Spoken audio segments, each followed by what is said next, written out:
एक नंद की चार गोरी भाभियां। गांव का चौराहा सुबह सुबह ही चहल पहल से भर चुका था। पास ही लगे पुराने पीपल के पेड़ के नीचे बच्चे खेल रहे थे और सामने गली से बकरियां मिमियाती हुई निकल रही थी। लेकिन सबसे ज्यादा भीड़ तो उस हैंडपंप पर थी जो पूरे गांव की औरतों का ठिकाना बना हुआ था। हैंडपंप से पानी भरने का काम कभी सीधा सादा नहीं होता था, बल्कि यही वो जगह थी जहां गांव की औरतें अपना सारा सुख दुख, निंदा, प्रशंसा और नए पुराने किस्से बांटती थी। इसी हैंडपंप पर आज सुबह सुबह पहुंची थी संध्या, भाग्य लक्ष्मी की इकलौती बेटी। उसके हाथ में पीतल का एक बड़ा सा घड़ा था, आंखों में थकान और चेहरे पर वही उदासी जो अक्सर रहती थी। जैसे ही वो झुककर पानी भरने लगी, पीछे खड़ी औरतों ने आपस में कानाफूसी करना शुरू कर दिया। अरे देखो तो भाग्य लक्ष्मी की बेटी आई है, कैसी काली कल्लूटी है, बिल्कुल अपने बाप और माँ पर नहीं गई। हाँ रे, और सुन तो, कहते हैं भाग्य लक्ष्मी खुद अपनी बेटी को देखना भी पसंद नहीं करती। कहती है कि काला रंग तो अभिशाप है। अब बताओ, अपनी ही औलाद को कोई माँ कैसे नापसंद कर सकती है। बात तो सही है बहन, चार चार गोरे चिट्टे बेटे हो और ऊपर से एक काली लड़की, ये कैसे भाएगी उसे? और फिर कौन करेगा शादी इससे? कोई मना करेगा तो कहेगी भाग्य लक्ष्मी की बेटी है, लेकिन भला कोई लड़का भी तो देखेगा ना रंग रूप। संध्या पानी भरते हुए सब सुन रही थी। दिल में जैसे किसी ने कांटे चुभो दिए हो। आंखें छलक पड़ी, लेकिन उसने सिर झुकाकर अपने आंसू छुपा लिए। पानी भरकर जैसे ही संध्या घर पहुंची, आंगन में खड़ी उसकी माँ ने तेज आवाज में पुकारा, ओ काली, कहाँ मर गई थी? देखती नहीं कितने काम पड़े हैं घर में? घड़ा रखने के बाद तुरंत आकर झाड़ू लगा। माँ, मैं पानी लेने गई थी, थोड़ी देर हो गई। अब मुझसे जुबान चलाने लगी है? तेरे इस रंग के कारण ही लोग ताना मारते हैं, ऊपर से तेरे में अकड़ भी भर गई है। जा, ज्यादा बातें मत कर। संध्या चुपचाप सिर झुकाकर आंगन बहारने लगी। उसके चारों भाई कमरे से बाहर आते हुए माँ से बोले, अरे अम्मा रहने दीजिए, हम भी काम कर लेंगे। तुम सब राजकुमार हो, घर का काम तुम्हारे लिए नहीं है। ये सब करने के लिए ही तो ये काली अभिशाप हमारे सिर पर बैठी है। चारों बेटे चुप हो गए। वो अपनी बहन से मन ही मन सहानुभूति रखते थे, लेकिन माँ के सामने बोलने की हिम्मत नहीं थी। दिन बीते और एक दिन गांव का पंडित हरिदास भाग्य लक्ष्मी के घर आए। भाग्य लक्ष्मी बहन, तुम्हारे चारों बेटों के लिए अच्छे अच्छे रिश्ते लेकर आया हूँ। चारों परिवार अमीर और नामी है। लड़कियां गोरी चिट्टी सुंदर और घर गृहस्थ से निपुण है। भाग्य लक्ष्मी के चेहरे पर चमक आ गई। वाह पंडित जी, यही तो मैं चाह रही थी। मेरे राजकुमार बेटों के लिए राजकुमारियां ही मिलनी चाहिए। जल्दी से उन परिवारों को बुलाइए। संध्या पास ही खड़ी थी। उसकी आंखें इस उम्मीद में उठी कि शायद इस चर्चा में उसका भी जिक्र आएगा, लेकिन उसकी माँ ने उसकी तरफ एक बार भी नहीं देखा। कुछ ही दिनों में शादियों की तैयारियां शुरू हो गई। घर के आंगन में हल्दी, मेहंदी और संगीत के रंग बिखरने लगे, लेकिन इन सारे उत्सवों में संध्या को शामिल होने की मनाही थी। अगर ये काली कहीं रस्मों में दिख गई तो अपशगुन हो जाएगा। इसकी सूरत से ही तो मेरा जी जलता है। संध्या छुप छुप कर कोने से देखती रहती। जब उसके भाइयों की बारात निकलने की तैयारी होती, बाहर ढोल नगाड़े बजते और अंदर उसे रसोई में काम में झोंक दिया जाता। गांव की औरतें फिर चुगली करती। अरे भाग्य लक्ष्मी ने तो अपनी बेटी को शादी के मजमे से दूर रखा है। कैसा जमाना आ गया है, माँ खुद ही बेटी को अपशगुन मानने लगी है। लेकिन बहुए देखना, सब गोरी चिट्टी आएगी और संध्या बेचारी को तो शायद अपनी शादी का सपना भी नहीं देखना चाहिए। संध्या भीतर से तड़प उठी। एक रात वो अपनी सहेली से बोली, क्या सचमुच मेरा रंग इतना बड़ा अपराध है? क्या मैं कभी खुश नहीं रह पाऊंगी? नहीं संध्या, तू जैसी है वैसी ही सुंदर है, बस तेरी माँ को समझ नहीं है। देखना, एक दिन तेरा असली मूल्य सबको पता चलेगा। आखिरकार धूमधाम से चारों भाइयों की शादी हो गई। ढोल, ताशों और आतिशबाजी के बीच भाग्य लक्ष्मी के घर में चार चार नई बहुएं आ गई।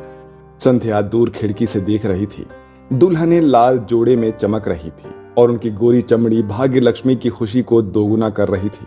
भाग्य लक्ष्मी ने बहुओं को गले लगाकर कहा, तुम सब मेरी बेटियों जैसी हो, बल्कि बेटियों से भी बढ़कर। संध्या का दिल उस वक्त जैसे टूटकर बिखर गया। वो मन ही मन सोच रही थी, तो क्या मैं अपनी ही माँ के लिए कभी बेटी नहीं बन पाऊंगी। शादी के बाद जब बारात लौट कर आई तो भाग्य लक्ष्मी का घर 4 नई दुल्हनों की खिलखिलाहट से गूंज उठा। आंगन में हल्दी और गुलाब की खुशबू फैली थी और बहुओं के गहनों की छनक से जैसे घर का हर कोना जगमगा गया। भाग्य लक्ष्मी उनकी आरती उतारते हुए बार बार बोल रही थी, हाय हाय मेरी किस्मत देखो, चारों बेटों के लिए 4 चांद जैसी बहुएं मिली है। अब तो मेरा घर भी महल लगेगा। संध्या को शादी के उत्सवों से पूरी तरह से दूर रखा गया था। वो एक कोने में बैठी बस सब कुछ देख रही थी।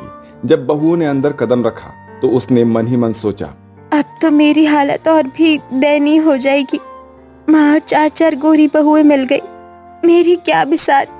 दूसरे दिन सुबह होते ही भाग्य लक्ष्मी ने बहुओं को कमरे में बुलाया। बहुओं, तुम्हें किसी काम की चिंता नहीं करनी है। तुम सब रानी हो, बस सजो सवरो और अपने पतियों को खुश रखो। बाकी कामों के लिए मेरी बेटी है ना।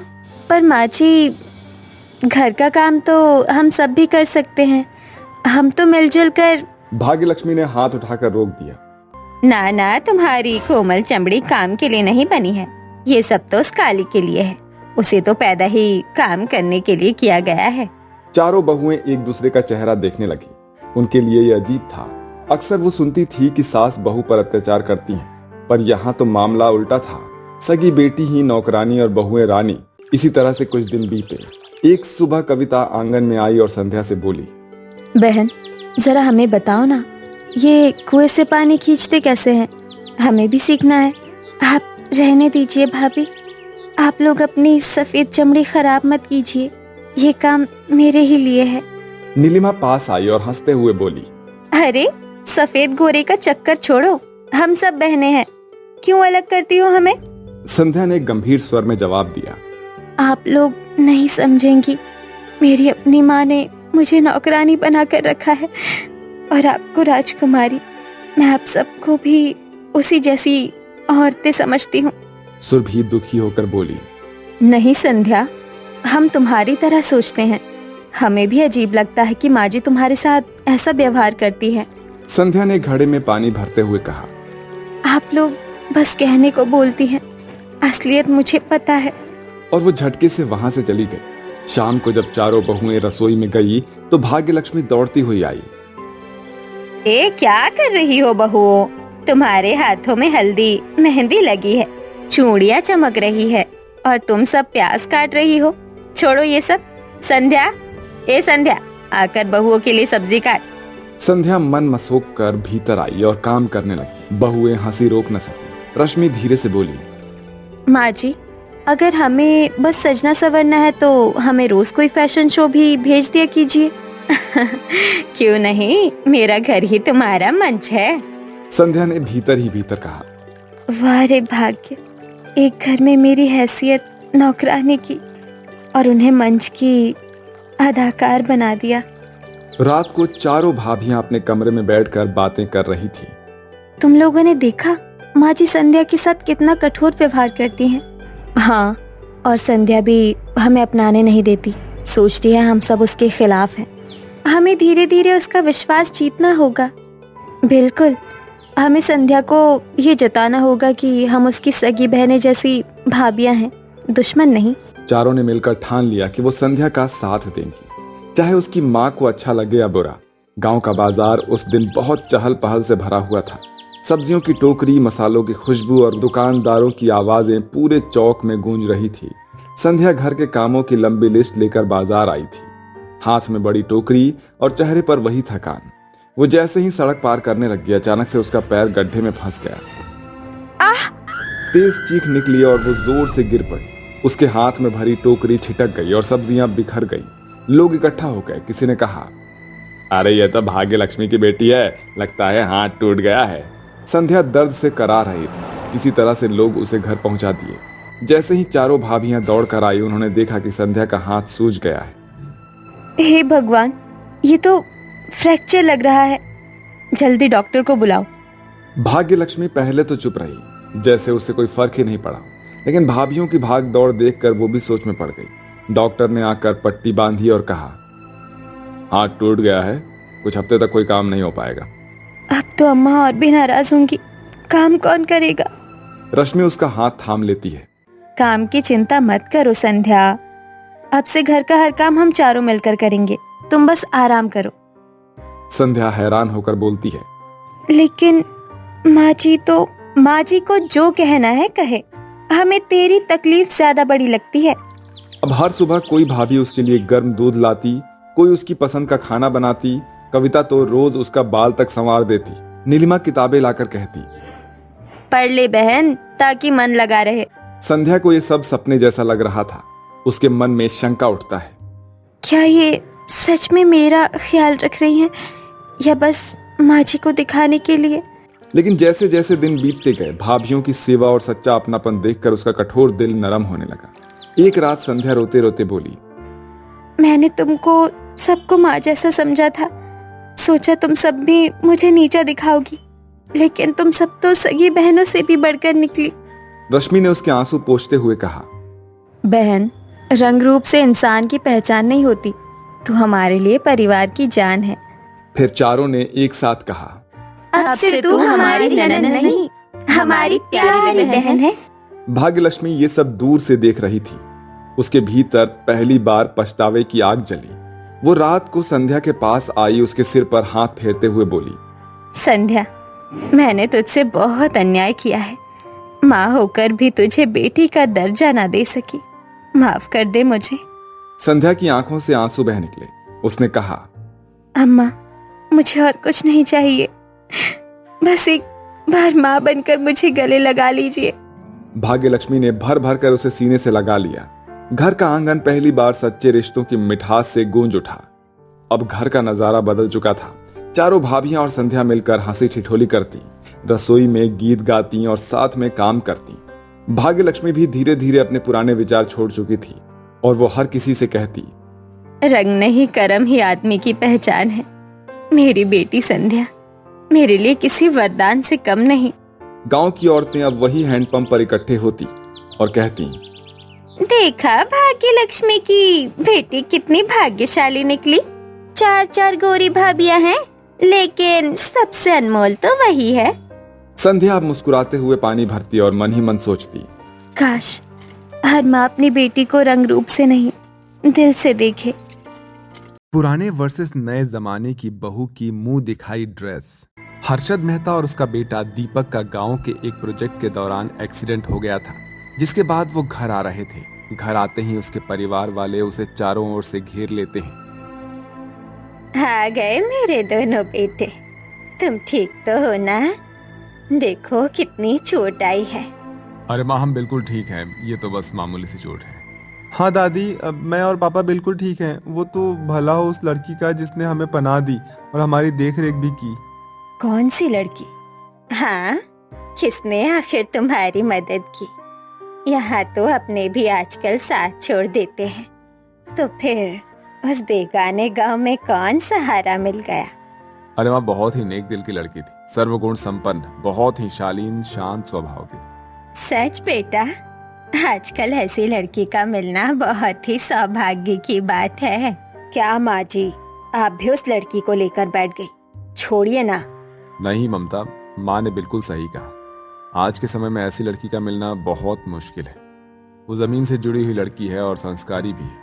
हाँ माँ, जब हमें वहाँ पर खाने को कुछ भी नहीं मिला तो उसने हमें बहुत प्यार से खाना पूछा, और जब मैं उसके हाथ का चूल्हे का खाना खाया ना, तो दादी आप मानोगे नहीं, आपके बनाए हाथ के खाने का जादू भी उसके हाथ में था।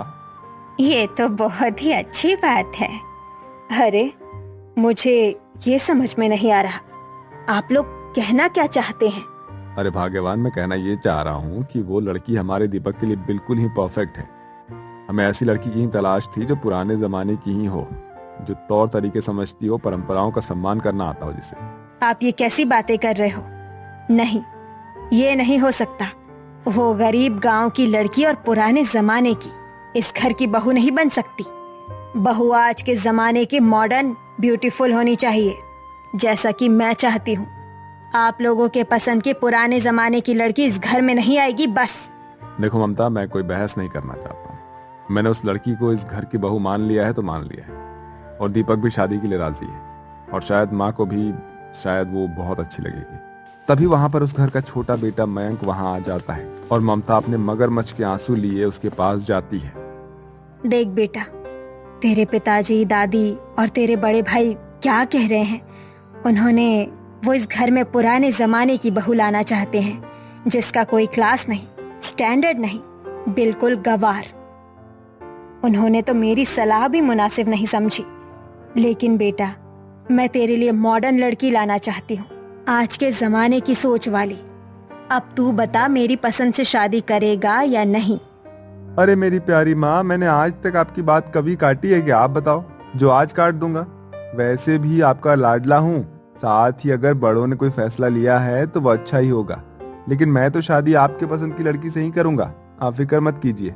सच में मयंक बेटा, तू ही है मेरा असली बेटा। हर्षद जी, मैं अभी आपको बता देती हूँ कि बड़े बेटे के साथ ही मेरे छोटे बेटे की भी शादी होगी।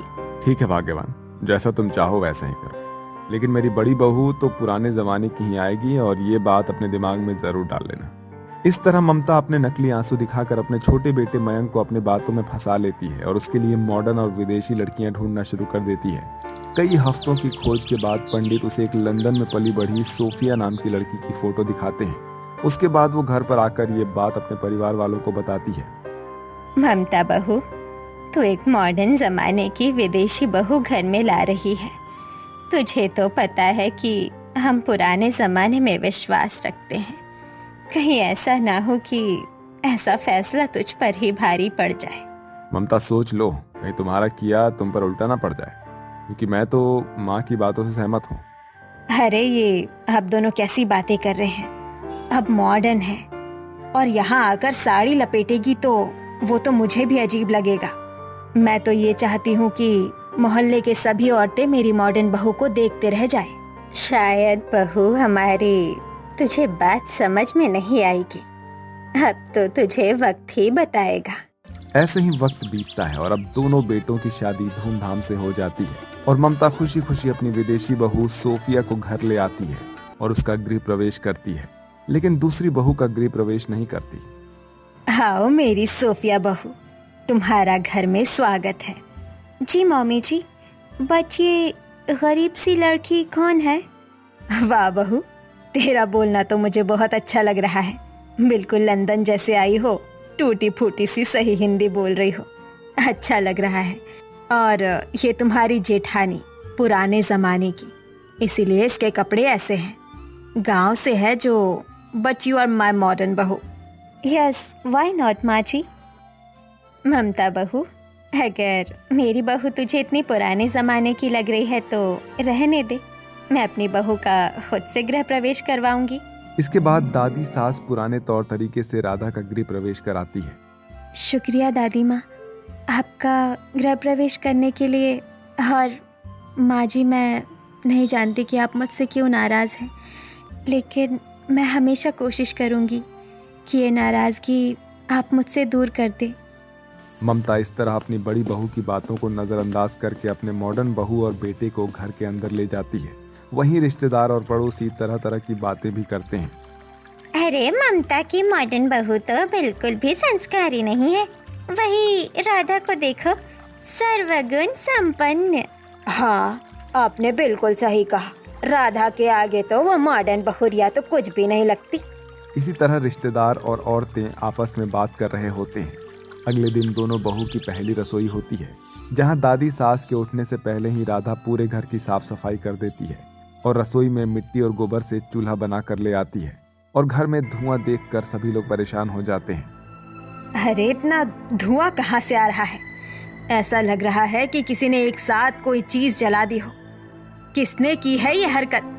अच्छा, तो तू है पुराने जमाने की। मुझे लगा ही था, तेरे अलावा ये हरकत कौन कर सकता है? इतने में आवाज सुनकर घर की मॉडर्न बहू और बाकी लोग भी वहां पर आ जाते हैं। अरे राधा बहू, मुझे तो लगा था कि तू सो रही होगी, लेकिन तू तो जल्दी ही उठ गई। और ये क्या, तूने गोबर मिट्टी का चूल्हा बना दिया? हाँ दादी माँ।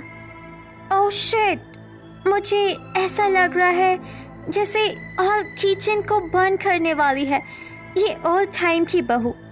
ओह याक, बहुत तेज बदबू भी आ रही है। अरे ये बदबू नहीं है, ये तो खुशबू है। मुझे पूरे 2 घंटे लग गए गोबर को ढूंढने में। पहले मिट्टी से चूल्हे को बनाया और फिर गोबर से लिपाई कर दी। बहुत खूब, बहुत खूब। देखो ममता, इसमें इतनी हैरानी वाली कोई बात नहीं है। अभी बड़ी बहू को यहाँ की समझ नहीं है, इसलिए ये गलती हो गई है। राधा बहू, चूल्हे को आंगन में ही रखा जाता है क्योंकि बहुत धुआं होता है ना। तुम किचन में ऑटोमेटिक चूल्हा इस्तेमाल कर सकती हो। अब इस कारनामे पर भी पर्दा डाल लो। वैसे भी मेरी कौन सुनने वाला है यहाँ। ये सब छोड़ ममता बहू, ये सोफिया बहू ने क्या पहन रखा है? नाइटी। और ये अभी तक नहाई क्यों नहीं? इसे तुमने बताया नहीं कि आज उसकी पहली रसोई है। What? पहली रसोई दादी? It's mean I'm cooking the kitchen. अरे ओ ममता, अपनी बहू को समझा ले। मेरे सामने इंग्लिश झाड़ने की जरूरत नहीं है। जी माँ जी, मैं सोफिया बहू को समझाती हूँ। सोफिया बहू, जाओ तैयार हो जाओ। इस तरह दोनों सास बहू खिसक लेते हैं। इसी तरह कुछ देर बीत जाता है और एक और पुराने जमाने की बहू आंगन में खाना बनाती है तो मॉडर्न बहू किचन में अपनी पहली रसोई करती है। दोनों ही अपने बनाए हुए खाने को डाइनिंग टेबल पर लगा देते हैं। पिताजी, मैंने लिट्टी चोखा, आम की चटनी और भुजिया और मक्के की रोटी और सरसों का साग भी बनाया है। वाह बहू वाह, क्या गजब का खाना बनाया है। खाना देखकर तो मुंह में पानी आ गया। और खुशबू तो बहुत ही लाजवाब है। अच्छा छोटी बहू, तुम्हारा खाना कहाँ है? ये तो रहा पापा जी, ये butter toast, green tea, sandwich, mix veg salad. बाप रे, ये कैसा खाना है? ये तो मेरे से नहीं खाया जाएगा। नए जमाने की बहू ने नए जमाने का खाना बनाया है। ममता, तू अपने नए जमाने की बहू का खाना खा ले। मैं तो अपनी पुराने जमाने की बहू के बने हुए खाना खाऊंगी। और तुझे खाना है तो तू भी खा ले। वाह राधा बहू, बहुत स्वादिष्ट बनाया है खाना। नहीं, मुझे इस बहू के हाथ का खाना नहीं खाना। सोफिया बहू है ना? अरे ओ सोफिया बहू, तेरे गले का मंगलसूत्र सिंदूर कहाँ है? और ये किस तरह के कपड़े पहने हैं? शर्म नहीं आती? दादी जी, मैं आजकल की मॉडर्न बहू हूँ। ये सब लगाना मुझे शोभा नहीं देता। अरे ममता, तुम ही समझाओ। कल ही हमारे बेटे की शादी हुई है, ये तो सुहाग की निशानी है। ये क्या शोभा देता है? लंदन में तो कोई नहीं करता ये सब फॉलो। ममता फिर भी चुप रहती है। देखो बहू, कल तुम्हारी मुंह दिखाई है। ऐसे बेहुदा ड्रेस बिल्कुल भी मत पहनना। हम पुराने रीति रिवाज वाले हैं। मैं ड्रेस भिजवा दूंगी, वही ड्रेस तुम्हें कल पहनना है। ध्यान रहे, कल हमारी इज्जत नीलाम नहीं होनी चाहिए। माँ जी, आप फिक्र मत कीजिए, मैं सोफिया बहू को सब समझा दूंगी। ममता जैसे तैसे करके बात को संभाल लेती है। शाम को ममता एक पुराने जमाने की ड्रेस को ले जाकर सोफिया को देती है। सोफिया बहू, बस कल की बात है, तू मेरी इज्जत रख ले। बस कल के लिए पूरी रीति रिवाज से सिंदूर, मंगलसूत्र और ये ड्रेस पहनकर नीचे आ जाना, ताकि कोई तेरे ऊपर उंगली ना उठा सके और मेरे चॉइस पर कोई सवाल ना कर सके। बट मम्मी जी, मुझे ये नहीं पसंद। It's very old dress. बस मेरे खातिर पहन लियो बहू। ऐसा कहकर ममता वहां से चली जाती है, लेकिन सोफिया के दिमाग में तो कुछ और ही चल रहा था। वहीं दूसरी ओर, धन्यवाद दादी सा, ये बहुत ही खूबसूरत ड्रेस है। कल की मुँह दिखाई में मैं ये ड्रेस जरूर पहनूंगी। जुग जुग जियो बेटा। इसी तरह रात से अगली सुबह हो जाती है। पूरा घर जोरों शोरों से सजाया जा रहा होता है। घर के नौकर चाकर घर के सदस्य मुंह दिखाई की तैयारी कर रहे थे। इसी प्रकार से मुंह दिखाई का समय आ जाता है, जहां सोफिया एक मॉडर्न ड्रेस में चलकर पार्टी हॉल में आती है, जिसे देखकर लोग तरह तरह की बातें बनाने लगते हैं। अरे सोफिया बहू तो बड़ी बेशर्म है। हाय, ये कैसा फैशन है। चारों तरफ बस मेहता परिवार की हंसी ही उड़ रही थी। तभी कुछ देर बाद वहां पर बड़ी ही सुंदर ड्रेस में राधा आती है, जिसे देखकर वहां मौजूद सभी पड़ोसी और रिश्तेदार चौंक जाते हैं। इसे कहते हैं संस्कार। हाँ, आखिर पुराने जमाने की बहू जो ठहरी। जुग जुग जियो राधा बहू, आज तूने हमारे घर की लाज बचा ली। देखा ममता, मैं कहती थी ना कि यही हमारे घर की असली बहू है। हाँ माँ जी, मैं समझ गई कि मैंने कितनी बड़ी गलती की। इस तरह ममता का सर नीचे देखकर सोफिया को समझ में आ जाता है कि उसने आज बहुत बड़ी गलती की है और उसे अपनी गलती का पछतावा भी होता है और वो उनके पास आकर कहती है, आई एम सो सॉरी माँ जी, मुझे बहुत बड़ी गलती हो गई जो मैंने आपकी बात नहीं मानी। कोई बात नहीं बहू, जरूरी है कि कम से कम तुम्हें अपनी गलती का एहसास तो है। इस तरह यशोदा और हर्षद के कहने पर ममता अपनी मॉडर्न विदेशी बहू को माफ कर देती है और वो मुंह दिखाई के लिए दादी सास की दी हुई ड्रेस पहनकर आ जाती है, जिसके बाद उन दोनों बहू का अच्छे से मुंह दिखाई का रस्म किया जाता है और अब दोनों बहुएं मिलजुल कर रहती हैं। इस तरह से सभी लोग खुशी खुशी रहने लगते हैं।